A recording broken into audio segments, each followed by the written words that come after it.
Hello, and welcome to the third installment of me playing Crusader Kings 3 on the hardest possible difficulty level, starting as the Duke of Bohemia in 1066. As we get started here, I want to talk a little bit about our strategic situation and how it affects the decisions we might want to make. What I realized at the end of our last session was that Britannia here, who is ruled by a scourge conqueror, is allied to the Holy Roman Empire. That means he will not attack the Holy Roman Empire, which explains why he has been attacking into Spain, conquering those territories, instead of coming after the HRE. What I'm curious about is, so mechanically the way an alliance with a Scourge Conqueror works is they won't attack you, but they will also never help you in any war, either offensive or defensive. They get a negative 1,000 penalty to join any war, so they just don't join. But what I'm curious about is whether the Scourge Conqueror to our east over here knows that, which is to say, when this Scourge Conqueror in West Slavia looks at the Holy Roman Empire, does he really only see that Kaiser Heinrich has 9,600 troops that he could call, or does he see it as, I guess, plus Denmark, which is 2,600? So let's call it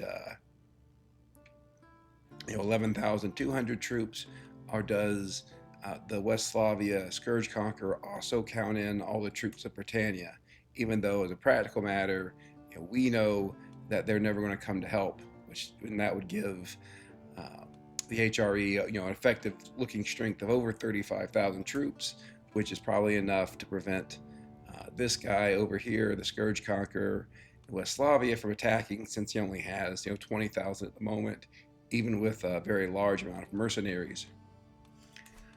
My guess is, given that West Slavia has not attacked the HRE, that's more the latter, that effectively the alliance with Britannia is scaring off the West Slavia Scourge Conqueror, even though the Emperor of Britannia will never come help the HRE if this West Slavia Scourge Conqueror were to attack. And the question is, well, how does that affect us? And what that might mean is that the HRE is more stable than I would otherwise expect. Normally, when you play on these settings with frequent Scourge Conquerors, the Holy Roman Empire just gets torn apart by them. Sometimes they'll later recreate it, but the initial one, its kingdoms get eaten up one by the Scourge Conquerors. Often, the Byzantine Empire suffers the same fate. But here, because Kaiser Heinrich is allied with Britannia, they won't be attacking the Holy Roman Empire, at least during the lifetimes of both of them. And it seems like that alliance has also caused West Slavia not to be interested in attacking the HRE. Assuming both those things are true, what that could mean is we may have some more scope to look at conquering places around Bohemia. That would give us vassals, which is obviously useful for taxes on its own, but also I would really like to hybridize with another culture, particularly to get some more cultural traditions, and at least as importantly, to get more innovations. Um, we really want to get through all of our innovations as quickly as possible. That's a big help in fighting against the AI generally and Scourge Conquerors in particularly. And so at the very beginning of the game, as part of the role-playing specific to Bratislav Premslid, he gets claims on these two duchies here of Mesen and Lausitz. And at the moment, these are not terribly strong.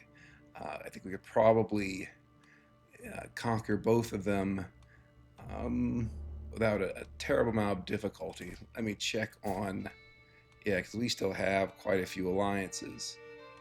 At least those two that we should be able to call in here.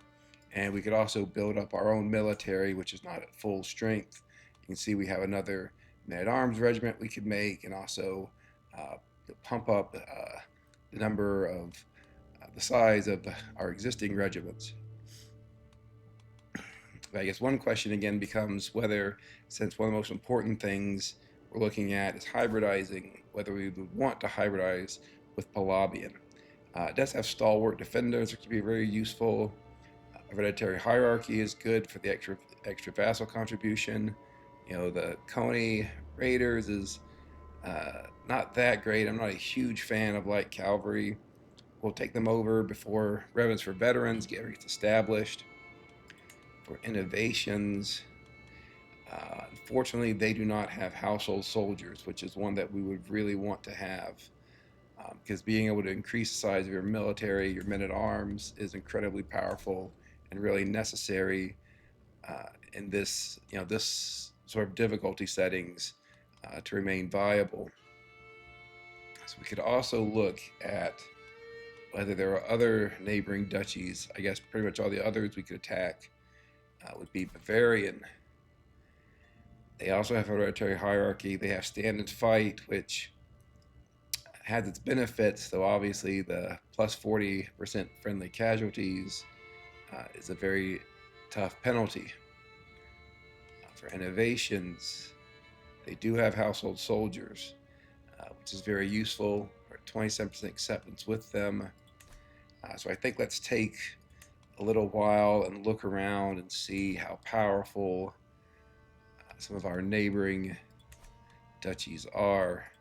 Assuming Austria, I'm surprised Austria's strength is considered inferior to us. Guess it's because of all our allies, but to me, they look quite powerful. I don't think we'd be able to take them.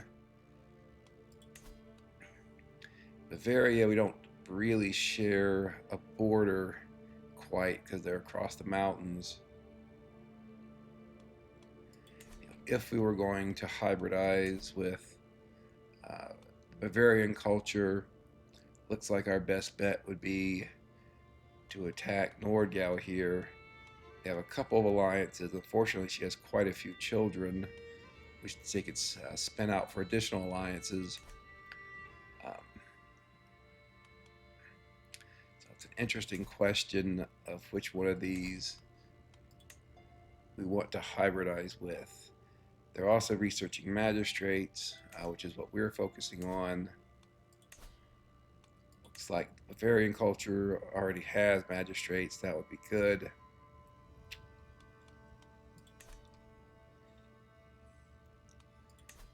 I assume we could request direct excommunication. Could we request a claim? Negative 58. So if we get her excommunicated, that would probably allow the Pope Alexander to give us a claim. And this is something that's fairly common. Playing on the hardest difficulty level, specifically very hard, causes the Pope to be much less willing to give you money, and also somewhat less willing to give you claims. And often to get a claim on someone else's territory, you'll need to see if you can excommunicate them first. Then that will bump up this acceptance where he'll give you a claim. So I think what we are going to do is in fact take a little bit of a break from focusing on buildings, instead focus on getting some of our military up. Probably want another full regiment of the Zaberjnash. Obviously, I'm sure I'm mispronouncing that, but that's close enough. I think with those, then we would be able to have a fairly clean fight against Nordgau here. Let's go ahead and request her excommunication. Let the game run. See if we can get a claim. Yes. No. That is unfortunate. I think if we have 150 gold to send him, that ought to do it. So let's wait a little while, build up our gold again, both to get that other regiment of our special heavy infantry, and also the money to pay the Pope to bribe him basically to give us a claim on Nordgau. And then after that, we can focus on hybridizing with them.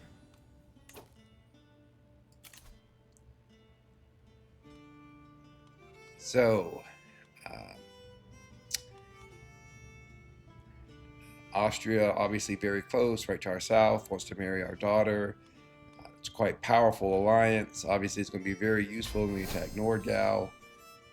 Always hurts a bit to have a daughter that goes to someone else's, that gets patrilineally married, meaning all of her children will be from some other house instead of ours.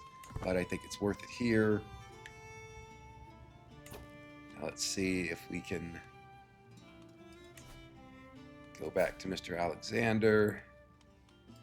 How much will that change? Oh, barely changes his opinion of us.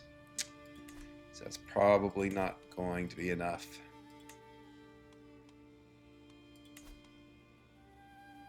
Oh, or maybe it will actually, if it's only 3 away.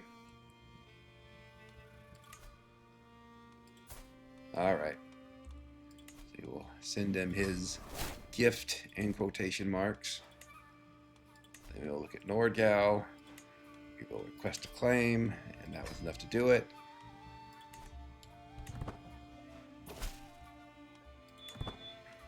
There we go. Given the, what I just said, we wanted to wait to get another regiment of Brojnosh to go fight. I think given the alliance we just signed with Austria, that's not necessary. We're going to wait until all our mangonels are full, and then we will go attack her and call in our various allies. We have plenty of prestige to do that. And after that, we'll have some more vassals and also the ability to hybridize with the Bavarian culture, which is at least as important, probably more so. One thing always important to check playing on these settings is how much gold someone has before you attack them. One of the effects of playing on very hard difficulty is that it makes mercenaries much cheaper for the AI, and the AI is very willing to hire mercenaries, lots of them, to fight against you. Here, she has enough gold probably only to hire one mercenary band. I don't think that's going to be enough against all of our allies, so we can go ahead and declare war. Now, hopefully all our allies will join, particularly Austria. Yes, he's very eager to join. Hungary will not, which is a little bit unfortunate. I still think we'll have enough here to get the job done.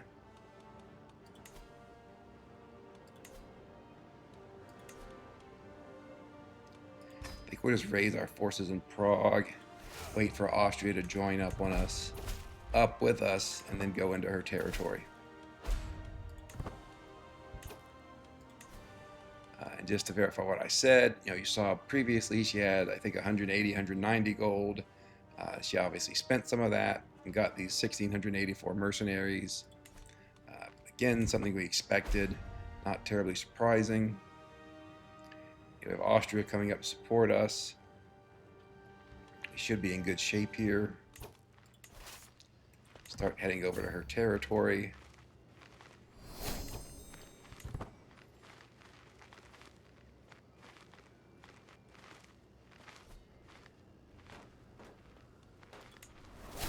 It'll take quite a while to siege this down, but it's okay.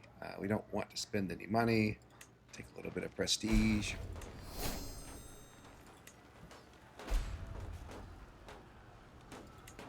See how long her sieges take compared to ours.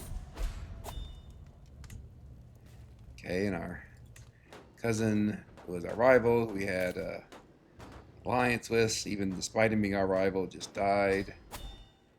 That is quite a long trip into an area that is close to plague, so we are not going to go to that feast.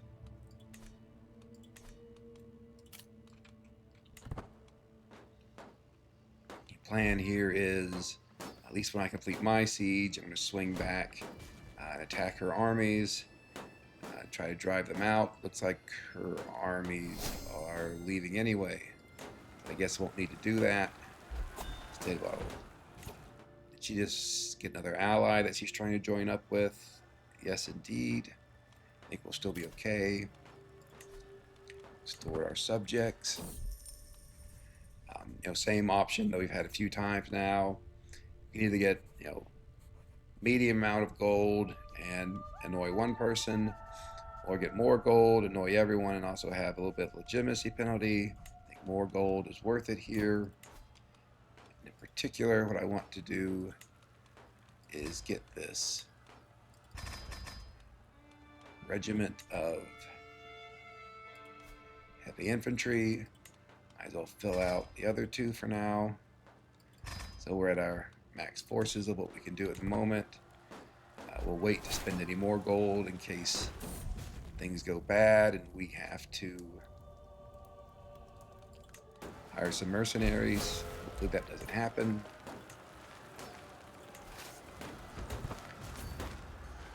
The AI has a bad tendency to leave sieges even when they're almost nearly complete, so let's make sure that the AI here, our allies, do siege down all of these territories. Looks like they're now sieging in Upper Lotharingia, one of my allies, which is not going to be terribly helpful for them. Frankly, I don't really care about that. We will, once we complete our siege of her capital, that will definitely be the end of the war. And for that matter, if our allies here finish up this siege, also in the war, it does look like they will complete their siege of what they're doing up Lotharingia, presumably going to come try to get us. I said before, grand tournaments are very useful to go to. This one only has one event. I think we can pass on it.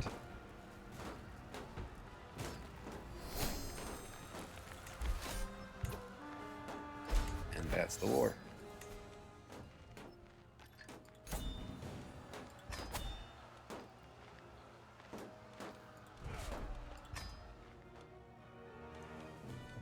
We'll now change our steward to promote cultural acceptance with the Bavarian culture.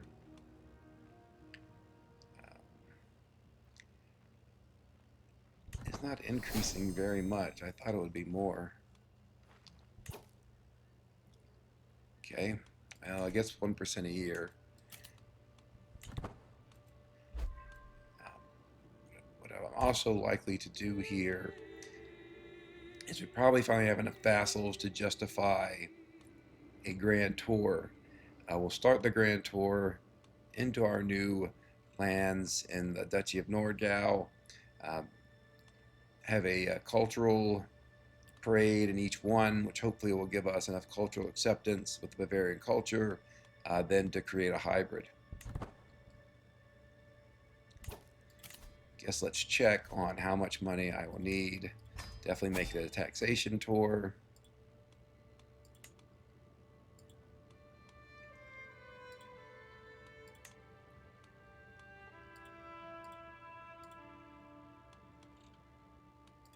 It's like we could be close. Yeah, we don't really need prestige. If we're hitting 7 places, that's probably enough to maximize the success of our taxation tour, even starting with low luxuries. We will get a cultural ambassador for that extra point, and we will set off.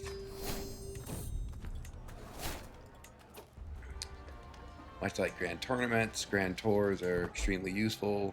You should try to hold them as much as possible. So here our options are full of desserts, tiny health boost, either a tiny penalty, truly a toss-up, at least we won't die. We can stop and get 100 piety. Probably better to do that instead of taking that coin flip. Here, we're happy to get closer to forming a friendship with our vassals. Again, if they're friends, they won't be trying to murder us, unlike our rivals. Here, the issue with this middle choice is it gives him a weak hook on us. We don't want to do that.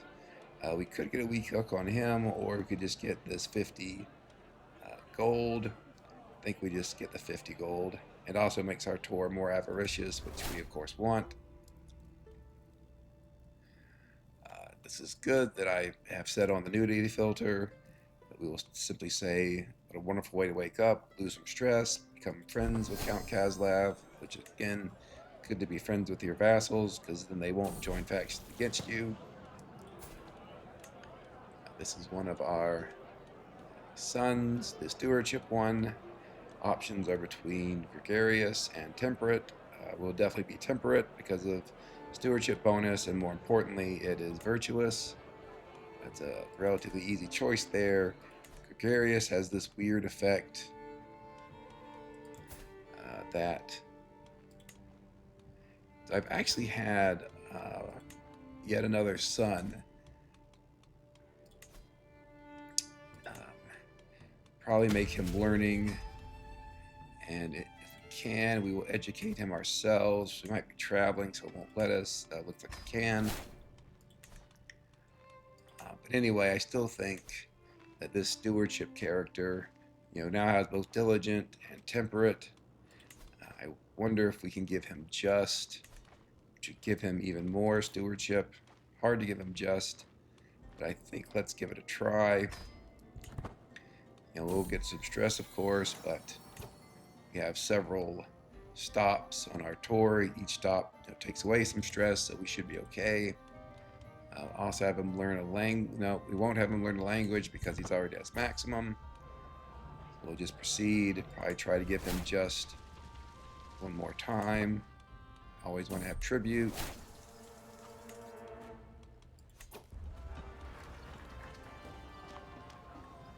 You see the cultural acceptance increases by 2.5 right off the bat because we held a cultural festival with them. Or, more specifically, we set it to have a cultural festival at the beginning of our grand tour.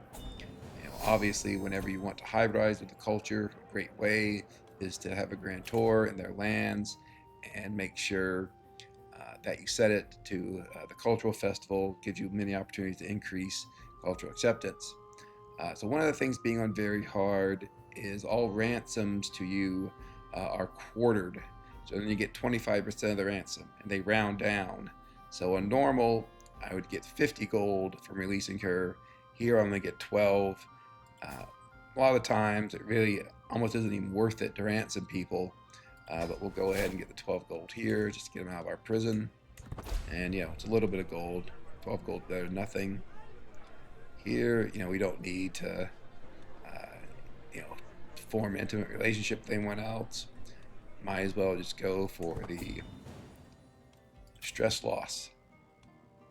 Again, normally this would be on normal settings. In CK3, this would be 10 gold. Here, it's only 2. Again, just part of playing on the hardest difficulty levels.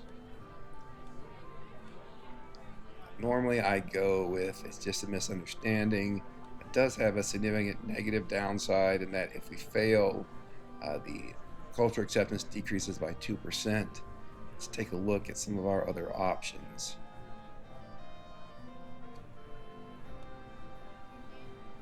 Certainly not that third one. I'm not paying 150 gold. I think let's go with this one. And again, of course, we want tribute. So this is it's rather odd that you get 2 options. One says, actually, I would rather see a cultural parade, but doing that does not give you any cultural acceptance. On the other hand, saying you could learn a thing or two does give a massive amount of cultural acceptance here, 10%. Also, it is inspired by cultural parade. It gives some additional holding taxes, so really sort of a no-brainer to go with the first one. Might actually be worth looking. So we're already at 40%.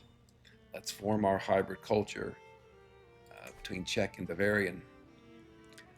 I'm not much into aesthetics, so I'm fine with that color. I want to think about what languages we want. I kind of think I want to stay West Slavic in case I want to form another hybrid culture with some other Central Germanic culture besides Bavarian. We can change our language to speak High German. We'll stay bureaucratic, which has some nice benefits of what we're doing. The other option is spiritual. You get more piety. Get some benefits here, but I really think bureaucratic. I love lifestyle experience, cultural fascination, progress is great, and of course development growth also very useful. Traditions here we get 6. Interestingly, they left off life as a joke, which we probably are going to leave off. It's I think unique to the Czechs. It doesn't really have a lot of benefits. By contrast, let's look at the rest to see if there are any we want to leave out. Stand and fight. Again, it does have this big drawback, but also has a lot of benefits. So I think it's worth keeping. Hereditary hierarchy, reduction in building in castles, increase in feudal vassal tax contribution. Both of those are very good. So is long reign bonus. Tyranny loss. I try not to play as a tyrant or get tyranny, so the penalty on tyranny loss doesn't really matter that much to me. Castle keepers. This does have some negatives in terms of construction time and cost, but you get prestige and renown from castle holdings. That's very beneficial. Also get some defender holding advantage. Also good. Rulers more likely to construct in castle holdings. I think it's worth getting, even though it does have some negatives. Not no rulers is what we already have. We're going to keep that. Industrious, very powerful what we're doing.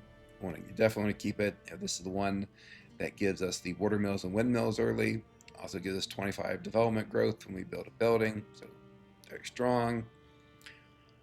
Strong believers.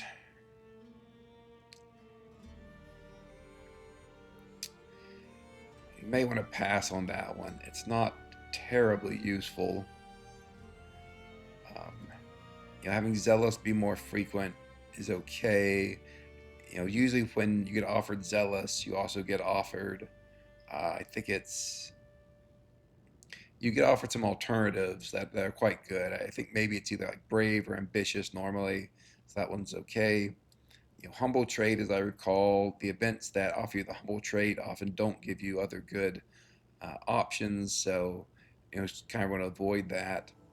Opinion different faith probably doesn't matter too much, but it's not helpful, so I think we take off strong believers. We go with these 5. Again, for aesthetics, usually I just go with both. I guess when we have a choice here, we might as well keep our original Eastern European, and we'll keep our Czech coat of arms frame. And let's just go through and check, make sure we've done everything we want. Bureaucratic, heritage still West Slavic, language High German. Traditions, we're leaving out strong believers in life is just a joke. How about the others? Aesthetics, not important. But we'll scroll down. And what is most important is we get both household soldiers and magistrates in terms of our cultural advancements. So both of those very powerful. And so we'll create this hybrid culture.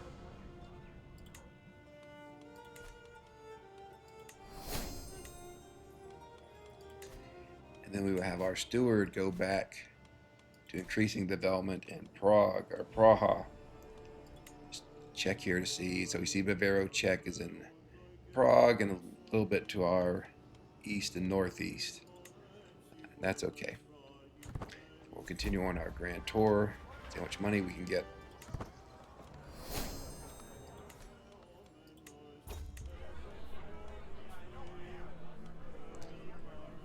So here we can increase cultural acceptance. We don't really need it. It requires us to spend 100 piety and also gain a little bit of stress.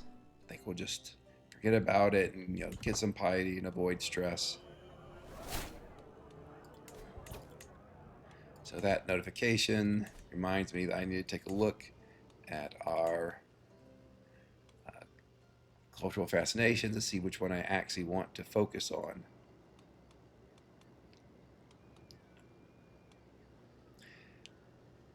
Stone forts is probably not a bad idea, actually. But let's go to building our buildings. One thing we have not built yet, probably should have considered earlier, is our duchy building. We have a few different choices here. I always feel like I should build the burial site really just for the plague resistance. Since we are playing with doomsday plagues, they're very frequent. This can be important. On the other hand, I sort of think that getting a building just for plague resistance isn't necessarily the best use of money. Maybe that's overly conservative. Another option is royal reserves, provide some taxation, some development growth, which is obviously useful. But what I often get, what I'm going to do here, uh, is the tax offices for extra holding taxes. It's just more money. That's very useful in Bohemia, which is quite a large duchy. We're going to be getting money from a lot of different counties. So I think it's well worth getting the tax offices for that extra gold income. Take a look here at our other buildings. I thought we would have gotten.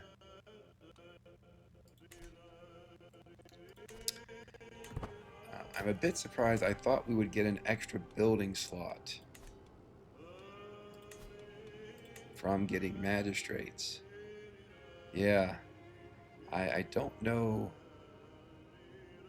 why we didn't get it. I'm a bit surprised there. So let's let the game run and see what happens.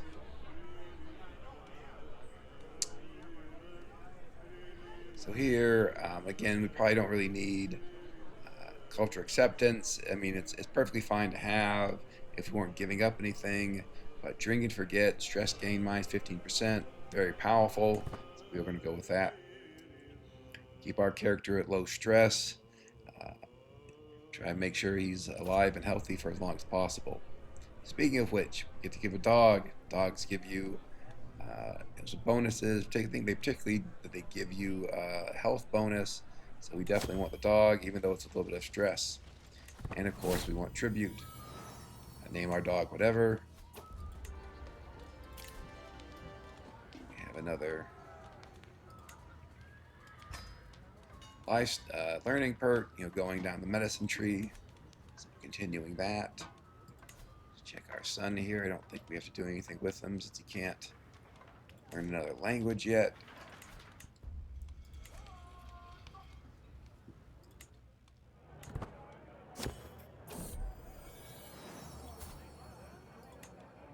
Grandson. We can check here on if there's any events in our court. If there are not, we want to pin petting our dog up here to our activities and decisions, so we can pet our dog and lose a little bit of stress. For this, they usually try to give you a terrible trinket. Just sell it for scraps. And then unless it's really important that you increase opinion with these people, I usually just say no. That said, it might be worth increasing opinion with her once we're done with our brother and rival over here. Of course, we want tribute.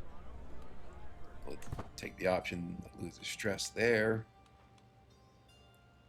Looks like she did give us tribute, somewhat surprisingly.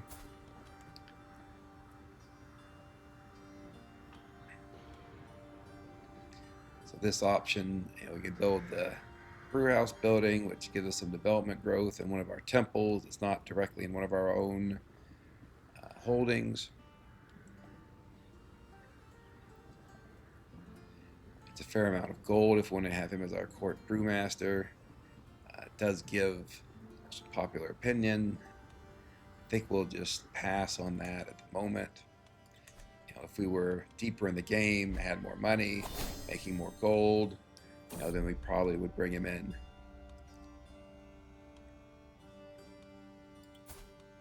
Here, probably just have him join our court. He's an okay knight.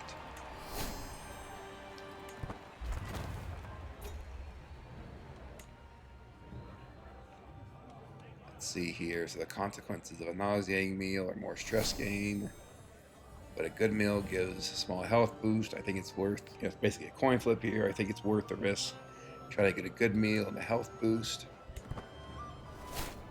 Fortunately, I got a nauseating meal, so a little bit more stress. Have enough gold to take another look at our buildings.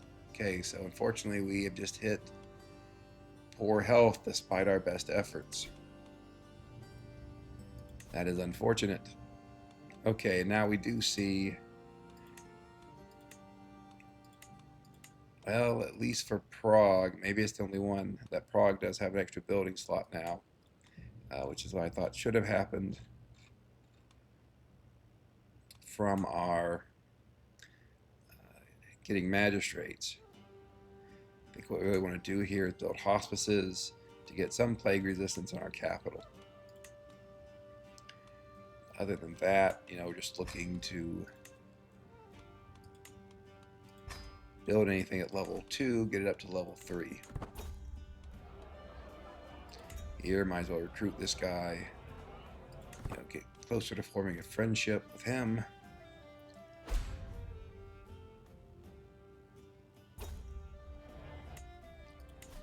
We do have a perk somewhere. So the choices here I usually look at are either this, which really is for supply duration. If you're going to be fighting a lot, having more supplies is very helpful. Also the plus 10 travel safety is useful. But the other option is here, where mustering doesn't really do much, but inspection gives you domain taxes plus 10, along with plus 10% for minor landholders. I think let's go with mustering, which again, not terribly useful on its own, but is useful if we can get inspections. Here, I think we'll just pass on trying to get a hook on each other. Try to save this guy. Of course, we want tribute. We'll take the option that does not give us stress.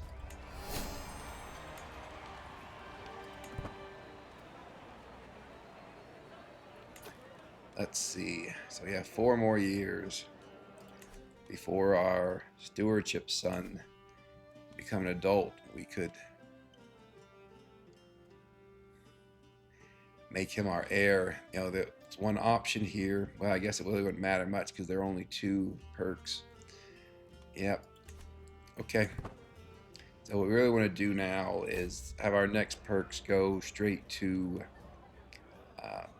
getting Know Yourself. So we'll have the notification a year before I'm going to die, so we'll know, when we have to make one of our sons our co-monarch.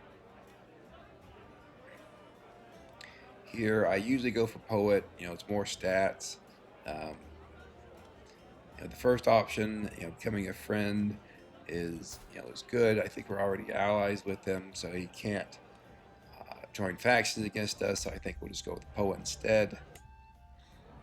Again, let's not worry about getting hooks on each other. The thing I do want to check is our laws. So we're still about 3.5 years from being able to increase our crown authority, which would result in an increase in taxes. So just something to keep in mind. Don't want to forget about it as we get closer to that time period. Another granddaughter. For this one, I usually just pick the middle option, make him our friend. Don't want rival to try to kill us. I don't want to offend our host. Just shoulder to cry on.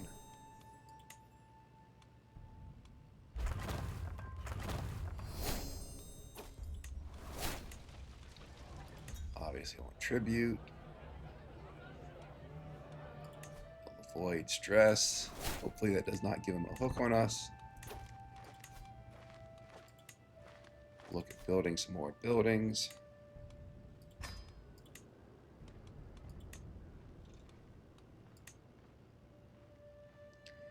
This one, likewise, I think let's go with hospices. Here, might as well build up the castle a bit. Build up the water wheel.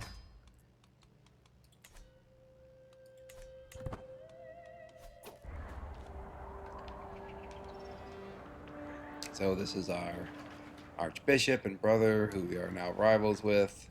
We originally rivals with them. We got rid of the rivalry, then unfortunately came back. So we'll just say the insult won't be forgotten, and we will head on home.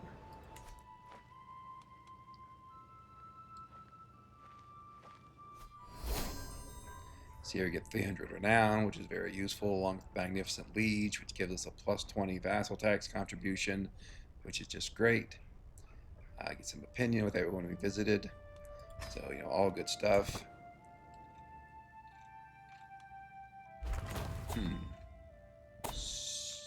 So, while we were doing our tour, it looks like West Slavia fell apart yet again. Uh, this time, yeah, it looks like the original Great Conqueror died at age 50, presumably from combination of wounds and holy fire. And it looks like his son did not inherit the Scourge Conqueror trait. And one thing to point out here, just to be very clear, is in our game rules we do have all heirs inheriting the Scourge Conqueror trait. But despite that being on, what I often find is that sometimes, for whatever reason, the heirs just don't inherit the trait. It's not exactly clear why. I sometimes think it might be connected to their personality traits. If an heir is lazy or craven, that they might not inherit the Scourge Conqueror. But this guy doesn't really seem to have any unusual traits that would prevent that. So I'm not sure if he did inherit it and then lost a bunch of wars, or exactly what the rationale is. But what is worth pointing out is now that we do not have a Scourge Conqueror to our immediate east, and again, our liege has his alliance with the Scourge Conqueror Britannia, who is still a Scourge Conqueror, though the elder traits are really starting to mount up on him. Particularly Withering Mind is really taking a lot of his stats. See here, the Cumans still around. They still have their Great Scourge Conqueror, as is Great Liao, but they're far away, so we don't really care about them. The other thing I noticed is that someone, I guess maybe as a consequence of the Scourge Conqueror in Westphalia dying, looked like the Silesia part of Poland broke away and then joined the HRE, which, that's fine. It's actually arguably better than fine, and that gives us a little bit of buffer. If a Scourge Conqueror comes from this way, they may want to try to take the Kingdom of Poland from HRE, which is really just Silesia. So again, gives us a bit of warning if someone's coming to attack us. We have more time to make decisions in terms of how we want to deal with any Scourge Conquerors. So the other question here is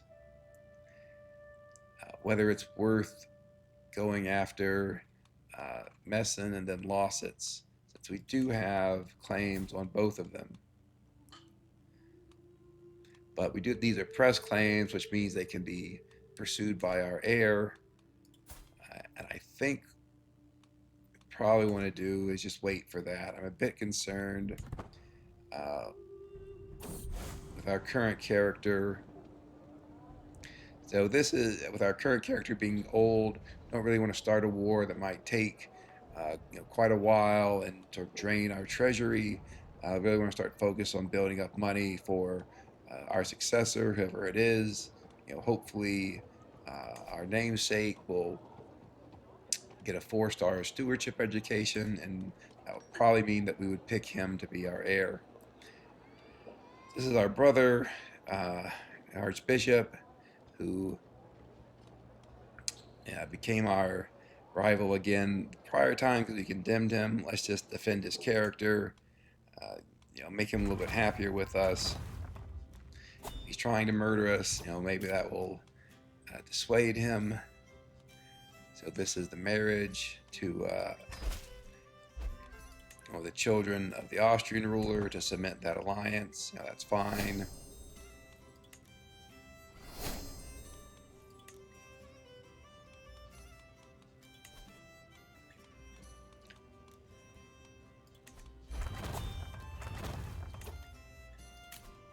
Go on a hunt. It doesn't look like that we're going in any sort of problems there. We don't need an ambassador, but we might as well get a mountaineer just to be on the safe side. And yeah, we can head out. Again, you want to check for whether you're going into a plagued area. It's very easy to get a plague and die, especially if you're already in poor health.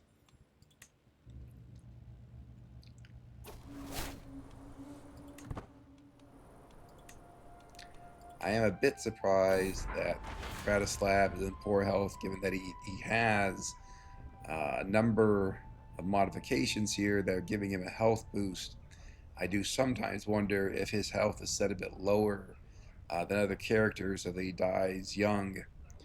Um, hard to, I guess someone could look at the game files and check. That's beyond my capabilities, but it does seem the times I have played him previously that he does not live as long as you would expect.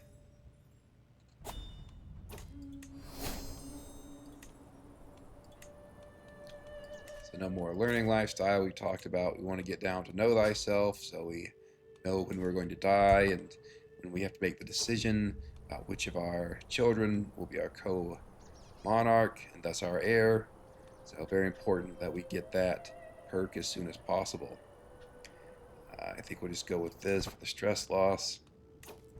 Guess we also get some relatively unimportant artifacts from it.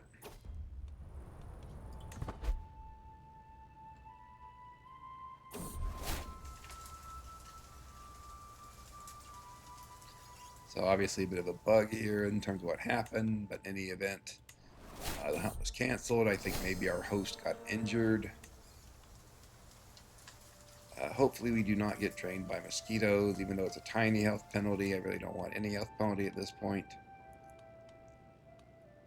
Looks like we did not get it, so that's good. We're being called in to a war by Lotharingia. So the problem is, if we are stuck in this guy's war, we won't be able to declare one of our children our co-monarch and thus our heir. So even though we lose some fame, I think we just have to decline.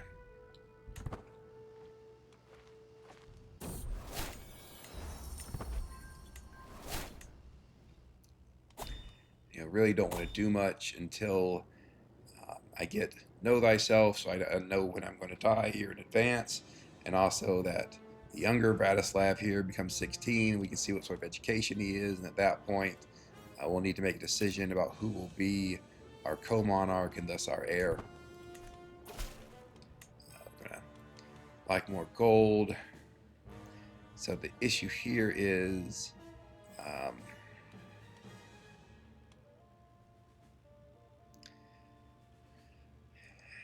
Is that, do we want to give her, she is one of our vassals who obviously hates us. This is the woman who was the Duchess of Nordgau, and we took it from her.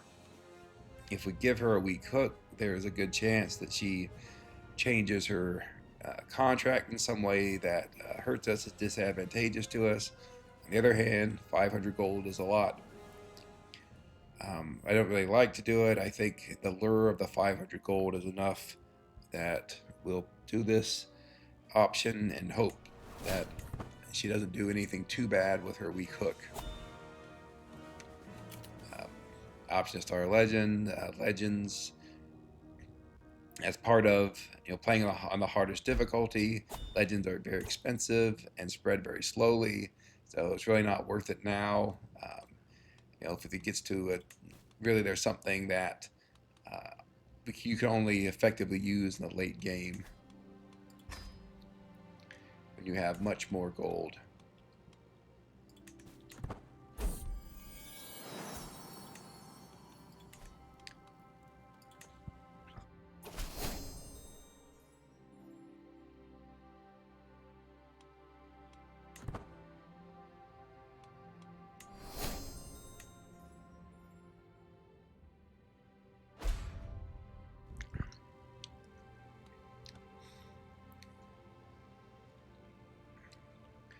So we're stuck in a bit of a waiting pattern here, as we really want to get know thyself, as we talked about before.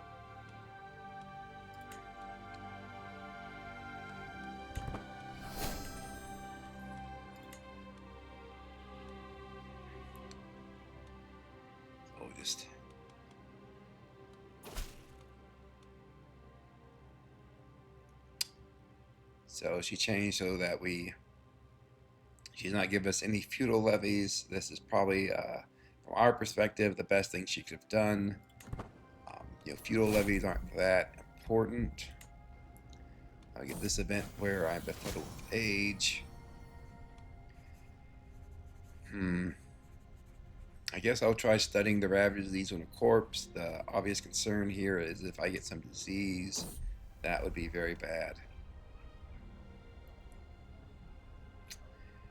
I'm not really sure what he's talking about. Don't call dreaming about any woman. Certainly don't want to spend 300 gold on it.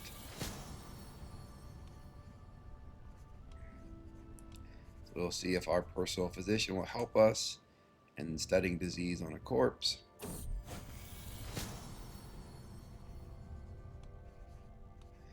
And I have 100% chance of getting a learning lifestyle perk. I definitely want that. There's no disadvantage. We have 0% chance of getting a bloody flux outbreak, so obvious choice there. And now we will have Know Thyself, which obviously is death of natural causes a year away. We'll receive a warning, so we'll have a 1-year warning before we die, which is very useful. One of our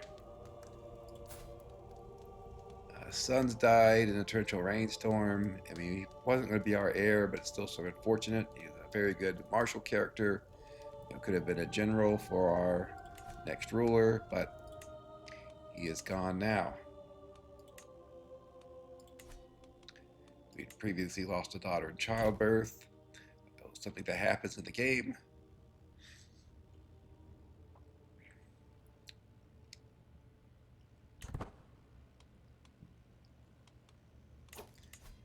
So probably build some buildings here, but want to be a little bit cautious in that we want to keep probably at least 1,000 gold for our heir to hold an expensive coronation. Hopefully get our vassals on side. Very tempting to build the next stage of the mine here. I think we will do that, and then we'll hold off for a while on building anything else. Let our gold reserves come back. We are stressed out, so let's pet our dog. Probably worth holding a feast.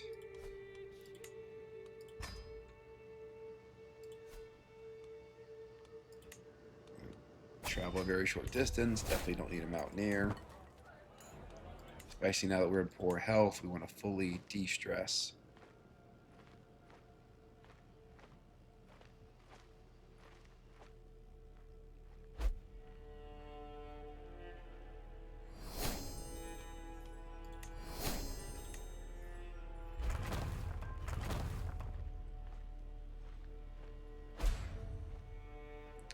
Again, we'll start sit here and wait a while until our gold builds up to 1,500 to 2,000 before we build anything else. Really want to put our... Okay, so we got Raucous Entertainment, which I believe is a medium health boost. I think it lasts for 5 years. That's very useful. Yeah. So yeah, very positive result there. Puts us back into fine health, though obviously we know that we're on the border of going into poor health again. But that does give us more options. So here it's very painful to pay 300 gold, but it's the better option than getting 36 stress, which would trigger a mental break. So we just pay the 300 gold, unfortunately. Here we want to make sure we de-stress, so we'll take the option that removes the most stress, which is 55. And now we are fully de-stressed.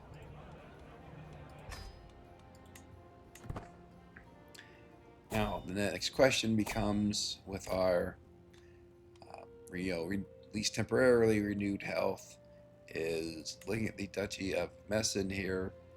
Again, I'm sure I'm mispronouncing it, but whatever it's called, the question is, do we want to try to attack them?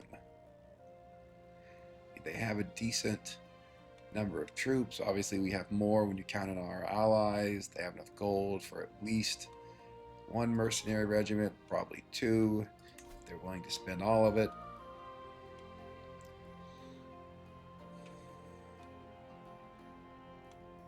They're allied to Lawsets, and then smaller county over there.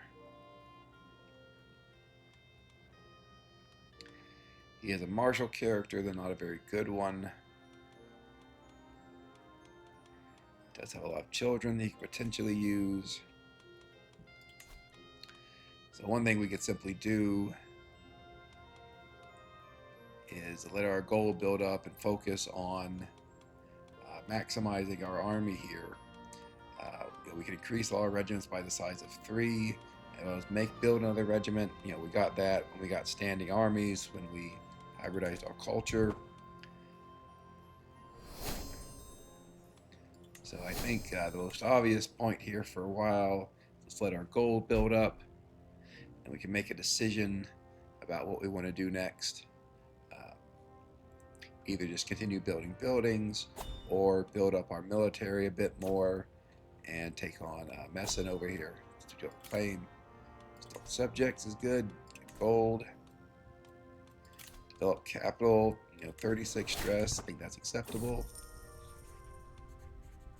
We will make priest contribute as much as anyone else. Okay. Yes. Excellent. So this is the character we had been watching. I meant to try to give him just one last time, but I forgot, so minor error on my part. I think he will still have 22 stewardship. That's very good for a character without any genetic traits. So obviously he's quite young at 16. I think this is the clear choice to be our heir. So he's our co-monarch, makes him our regent. We see, since we have house seniority, he will be inheriting all of our territories. And this is effectively a way of manipulating house seniority, because normally, of course, house seniority means, almost by definition, that it goes to the oldest member of your house. But by declaring him our co-monarch, we instead make our heir, one of our youngest sons. So, a good trick to keep in mind when you have house seniority, either as the Czechs or as some other culture. So he is unmarried. Ideally, we would find a woman who is at least intelligent for him to marry. At least intelligent. Man. It has been difficult finding intelligent women here.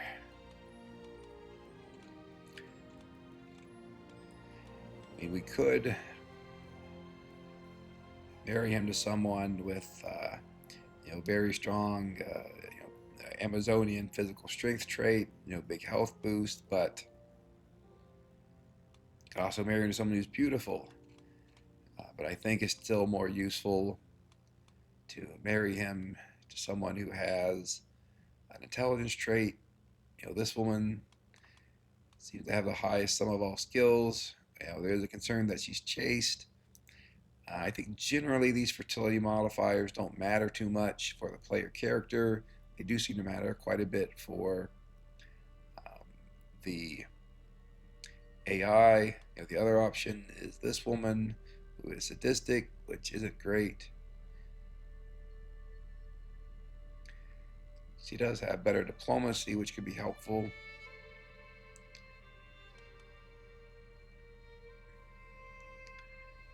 The other option is we could just wait. We don't have to marry him. I don't think he's going to be going anywhere. So we could wait a little while and see if some better women appear within the range of, within our diplomatic range. Interesting. So our Legion of the Holy Roman Empire has declared war on the descendants of this, who had used to be the Scourge conqueror here, had formed Westphalia, that died, and his heir did not inherit it. I don't even think that's his I guess it is one of his original heirs. Yeah, I guess his kingdom split up a bit.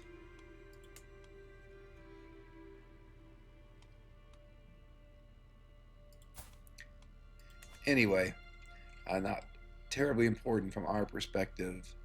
Don't really think it affects anything we do. We'll get Iron Constitution first, for the disease resistance boost. And then we'll probably go on to healthy and even whole of body. Means it'll be a while before Vraslav II takes over. Maybe he'll be in his mid-20s. That's fine. Hopefully he'll get a few stewardship perks. And again, the original Vraslav is just such a strong character in terms of making gold. Really want him to stay alive as long as we can.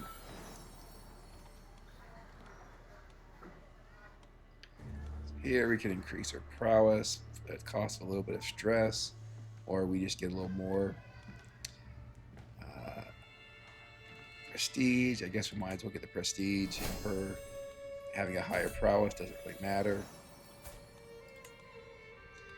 The grandson, now that we have Know Thyself, we'll know that as soon as that triggers, we want to go through our entire family and marry them off appropriately. That will be a little bit micro intensive in a sense, but it's important for our long-term genetics program to marry off all of our house members that we can to people that have some sort of genetic trait. So obviously this hunt was nearby, might as well go to it, get some more experience in the hunter traits, which could also increase our health if we can get up to at least level 1 here in Venator.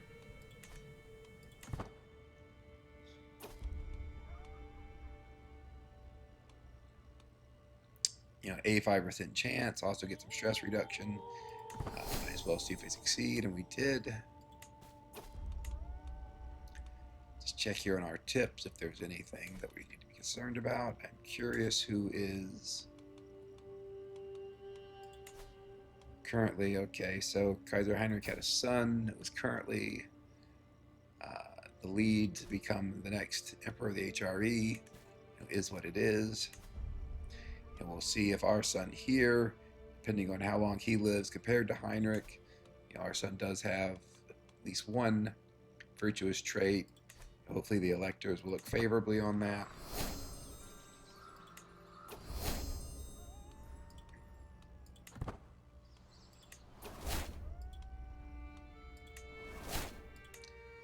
This hunt failed, not a huge deal. We did get some experience in the hunter trait from it. It's about the most we can ask for. Check. Oh, okay, so this is a significant development. So what had happened is one of the dukes in Wales became a great conqueror, ended up conquering all of Britannia, British Isles up here, came down, conquered all of France, and was conquering in Spain. He had formed an alliance with the Holy Roman Emperor, which is why he did not attack the Holy Roman Empire. But it looks like he is now dead. Yep, there he is, 75. And his primary heir apparently was a child. And children cannot inherit the conqueror's trait, either regular or scourge conqueror. That's just a strict rule. So whenever his son takes over, he loses the conqueror trait, and that makes his realm a lot more vulnerable. Also, particularly since he's a child. Whether it holds together or not, we'll have to see. Playing on very hard. AI realms are much more stable. AI vassals are less likely to form factions against their liege when the liege is in AI. But we do have lesser realm stability on for both AI and the player. That cuts back a little bit on that. So we'll kind of have to see what happens here.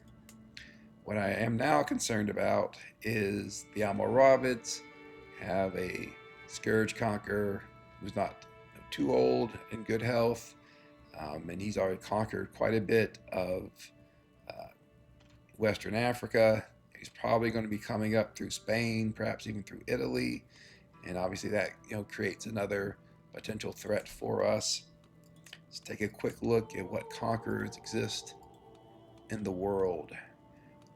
These two are far. These three are all far to the east. The top three, the Cumans in the middle, they could come west to us, so something to look out for, but we're tight. Probably take a while.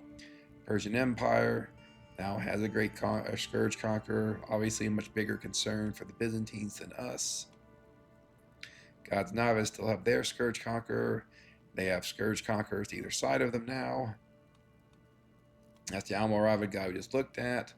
Also someone in Volga, Bulgaria. Apparently a new scourge conqueror, a very small territory. Looks like, well, I guess it's split up here. He probably is going to have to get through the Cumans really to concern us.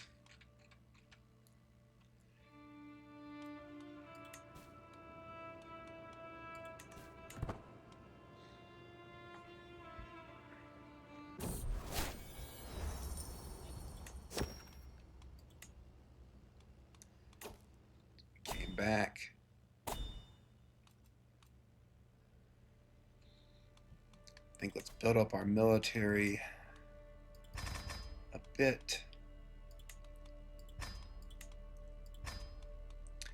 Yeah, I'm less certain about these two. Well, particularly the light horsemen, we may want to get rid of at some point. So I don't know about how much we want to build them up. Our Zabranash, our special heavy infantry, we'll probably want to keep for quite a while. So let's go ahead and max them out. And the question is whether we want to create another regiment of the Zabrajnash.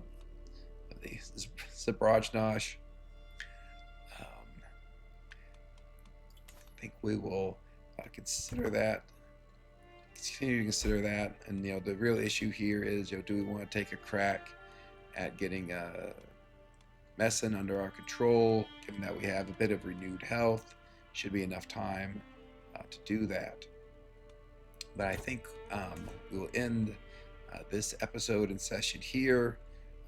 We accomplished a few things, particularly hybridizing all culture, getting another duchy. So we saw our first conquest, and the first time attacking the regular AI, seeing how they were able to hire mercenaries. We also saw the fall of two scourge conquerors to our either side, and unfortunately the rise of another scourge conqueror, Muslim, that could threaten us.